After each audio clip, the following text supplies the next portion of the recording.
европейски. Това семейството на Възраждане расте с всеки ден, с всяка минута.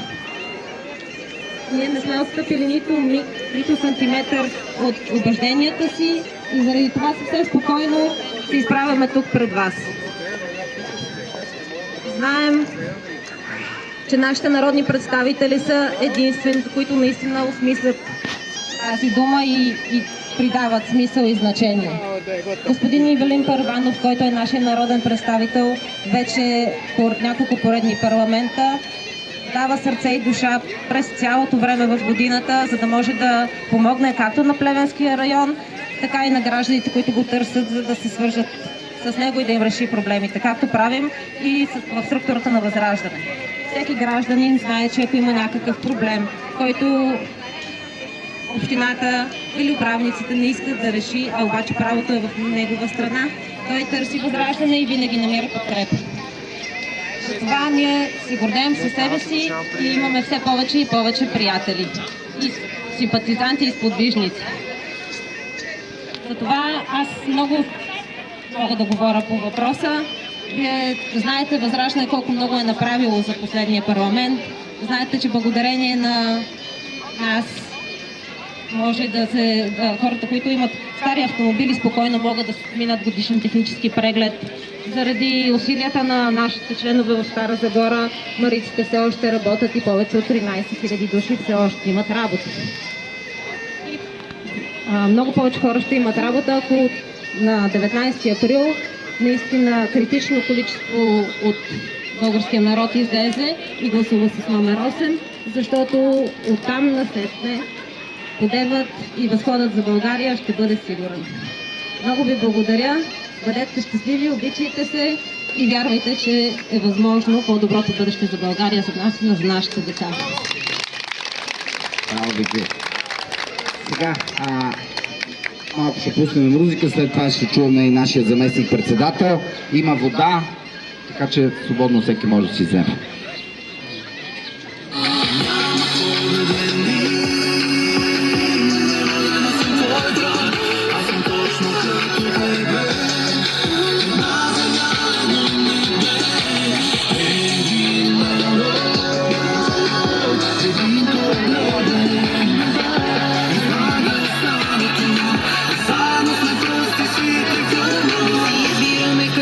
се родим, само в името на какво да живеем, изхода ни е един да победим. Нека знаят, че няма какво да ни спре. Помним ли завета на дедите си, да не делим снопа със стрелите си до края на дните си? Минали през ада, от пепелта възкръснали, някога велики, днес по цял свят се пръснали. Всеки сам за себе си, тук водиш лищото, всяко поколение по-чуждо на предишното. Знаем кои сме, знаем, че добри сме, оцелял през вековете, горд народ, а не слуги сме. Щастието ни е смисъла разподелено, само обединени, винаги ме отредено и трябва да си вярваме. Когато стръмно е, знай приятелю, преди изгрев най-трудно е. Няма какво да дели, не мога да съм твой брат, аз съм точно като тебе. Една земя, едно небе, един народ, един код древен, избран да остана тук, заедно сме просто свити в едно. Няма какво да дели, не мога да съм твой брат, аз съм точно като тебе. Една земя, едно небе, един народ, един код древен, избран да остана тук, заедно сме просто свити в едно.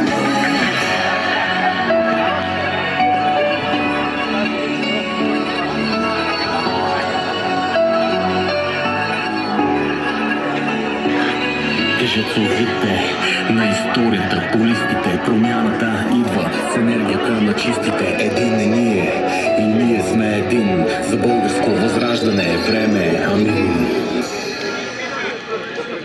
Ние сме единствената политическа организация, която поставя въпроса за възстановяването на фискалната независимост. Лихвите по кредитите, особено по ипотечните кредити в България, все още...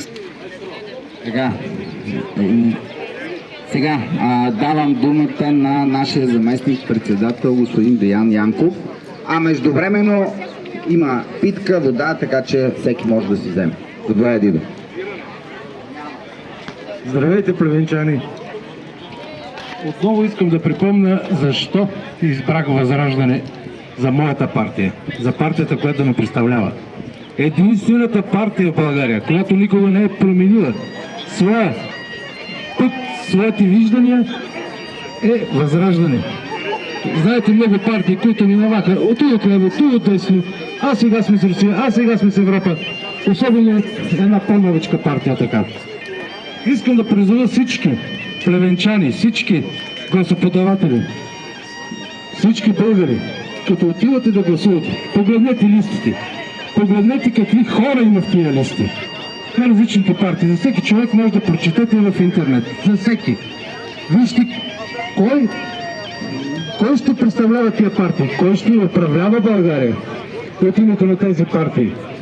И тогава идете и гласувайте. Защото вие не гласувате така за нещо си. Вие гласувате за хора, за едни хора, които би трябвало да ни управляват, а не да ни оправят. Ами всеки може, всеки, който се интересува, може да ги види хората. Всеки, който се интересува. В интернет има за всеки. Кой е милионер, кой е мултимилионер? Ма как е станал милионер? Да, има и законно милионери хора, няма спор. Нали, има хора. Кой какъв е, къде е бил? В коя партия? Какъв е бил в тази партия? Значи това гледайте, а не какво ви приказват. Защото днес един лидер, аз не знам какъв е, днеска точно преди да дойда по телевизията се изтопанчи и каза: референдума за лева. Моят референдум. Неговия референдум. Бил. За Радев става въпрос, кой ще го крим. Той се опита да открадне всичко. Дори цвета на Възраждане се опита да открадне. Опита се да открадне нашите привърженици, нашите гласоподаватели. Няма да успее. Нашите гласоподаватели не са умни, не са глупави, а те са умни. Така че призовавам ви, мислете. Имате време, мислете, идете и гласувайте. Но задължително идете да гласувате. Благодаря на всички за вниманието. И помнете, номер 8 е най-добре ще бъде. Добре. Добре.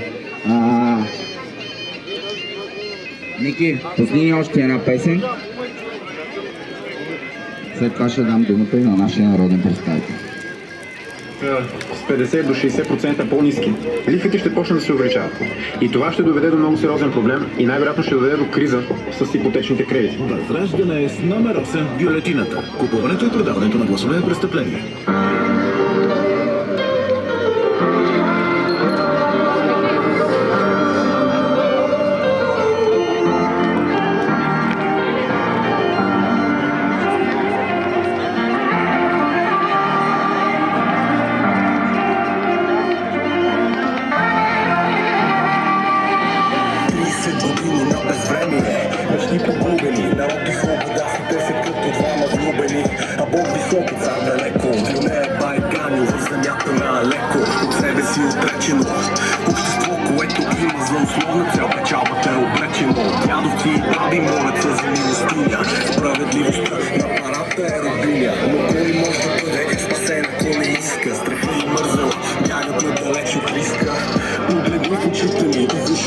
Съдбата бе направила скопове от хора. Защо пред всяки приказки оставам твърд? Защото истината я осъдиха на смърт. Един ден децата няма да простят, че бъдещето им бе продадено, докато не си кой си. От тебе има нужда, докато почна да се събужда. Спомни си кой си. От тебе има нужда, докато почна да се събужда. Духът на президент, телестите и идва, пожари да запали от искрите. Духът на президент, телестите и идва, пожари да запали от искрите. Историята показва ни върти отключени, но струват много скъпо, уроци не научени. Империи, влади с оръжие от кобура, да вземат това, което ни презенства с култура, но ехото на славата бледне. Успехи нови ще пожърнем само борба, ако не веднъж, по кървави пътеки, загубим свят, подмяна и лицемерие. Примирението на Ада е предверие. Оцелени, зависими, народен господари няма зависими. Като вярваме, че сме космополити, че сме успешни.